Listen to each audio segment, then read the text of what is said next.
ఉగ్రవాద చర్యకి వ్యతిరేకంగా మరి విశాఖపట్నం న్యాయవాదులు క్యాంటీన్ ర్యాలీ తీస్తున్నాం. ప్రపంచంలో ఉగ్రవాదం అనేది సమూలంగా నాశనం చేసే సమయం ఆసన్నమైంది. ఈ ఉగ్రవాదాన్ని ప్రోత్సహిస్తున్న వారు, అదే విధంగా ఈ ఉగ్రవాదానికి పాల్పడుతున్న వారు వెనక ఉన్న మనుషుల్ని నిర్మూలించవలసిన సమయం ఆసన్నమైంది. రకరకాల పద్ధతుల్లో దేశంలో 140 కోట్లు ఏకమై భారతదేశం అంతా ఒకటే అని చెప్పి మతాలు కులాలకు వ్యతిరేకంగా, అంటే మతాలు కులాలకు సంబంధం లేకుండా ఏకతాటిపై వచ్చి ఈ రోజున 140 కోట్ల ప్రజలు ఒకటే అని చెప్పి మరి నిరసన తెలియజేస్తున్నారు. భారతదేశం అంతా కూడా ఈ రోజున నాయకత్వం, కేంద్ర ప్రభుత్వ నాయకత్వానికి అన్ని పార్టీలు కూడా మద్దతు తెలియజేసి, అదృష్టవశాత్తు మా న్యాయవాది అప్పన్న గారు వారి భార్య తప్పించుకున్నారు. మరి ఈ రోజున ఈ ర్యాలీలో కూడా అప్పన్న గారు పార్టిసిపేట్ చేస్తున్నారు. అప్పన్న గారు కూడా మరి అక్కడ జరిగిన విషయాల్ని చాలా క్లుప్తంగా ఇక్కడ మీడియా సమావేశాలు అందరికీ తెలియజేశారు.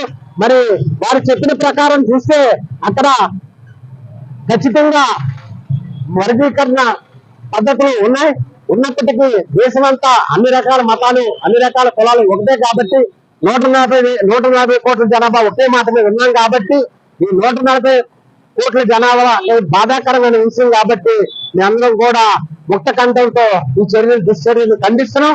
కాబట్టి నాయకులకి, రాజకీయవేత్తలకి, అదేవిధంగా ధనవంతులకి కూడా చెప్పేది ఏంటంటే, అవసరమైతే దేశానికి బడ్జెట్ మన తాలూకా ఆస్తుల్లో కొంత ఇచ్చి మన దేశాన్ని రక్షించుకోవడానికి చుట్టూ ప్రహారీ, భారతదేశానికి చుట్టూ కాంపౌండ్ వాళ్ళు కట్టడం, అవసరమైతే రక్షణ అంటే రిక్రూట్మెంట్ ఎక్కువ మందిని చేసుకొని మన దేశానికి రక్షించుకోవడానికి బలమైన మిలిటరీని ఏర్పాటు చేస్తుందిగా తెలియజేస్తున్నాను. ప్రపంచంలోనే నంబర్ 1 దేశంగా యుద్ధ సామాగ్రి కలిగి ఉన్న దేశంగా తీర్చిదిద్దాలని కేంద్ర ప్రభుత్వానికి తెలియజేస్తున్నాం. ఎందుకంటే ప్రజల్ని ఇలాగా మన దేశంలో టూరిస్టులు ఇంత దారుణంగా వచ్చి చంపడం అనేది పట్టపగలు చాలా బాధాకరమైన విషయం. కాబట్టి ఈ రోజున విశాఖపట్నం న్యాయవాదులు అందరం కూడా క్యాండిల్ ర్యాలీ, మహిళలు అదేవిధంగా సీనియర్ అడ్వకేట్స్ అందరూ కూడా క్యాండిల్ ర్యాలీ చేస్తున్నాం.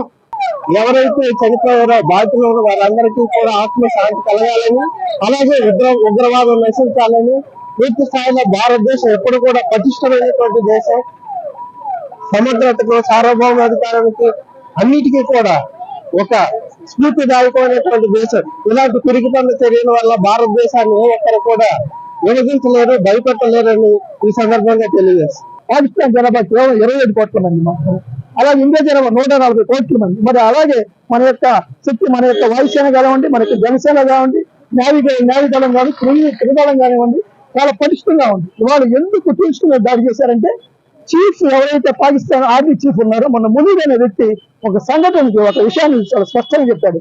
భారతదేశం మన శత్రు దేశం, భారతీయులందరూ మనకి ఇండైరెక్ట్ గా పరోక్షంగా శత్రు దేశాన్ని పరోక్షంగా అనేక మాటలతో వారు చెప్పబట్టి ఇవాళ ఉగ్రదాడి జరుగుతూ ఉంది. అంటే ఈ దాడి ఇంతవరకు ఆగుతుందా అంటే మనం చెప్పలేని పరిస్థితి. అందువల్ల ఇవాళ భారతదేశం మొత్తం ఒక తాడిపై వచ్చి ఇవాళ దీన్ని కనుక అధికట్టకపోతే, దీన్ని కనుక ఏ విధంగా అడ్డుకట్టకపోతే వాళ్ళు పూర్వం చెల్లించుకుంటామని ఇవాళ భారతదేశం మొత్తం ఒక తాడిపై వచ్చేసి విశాఖపట్నం న్యాయవాదులు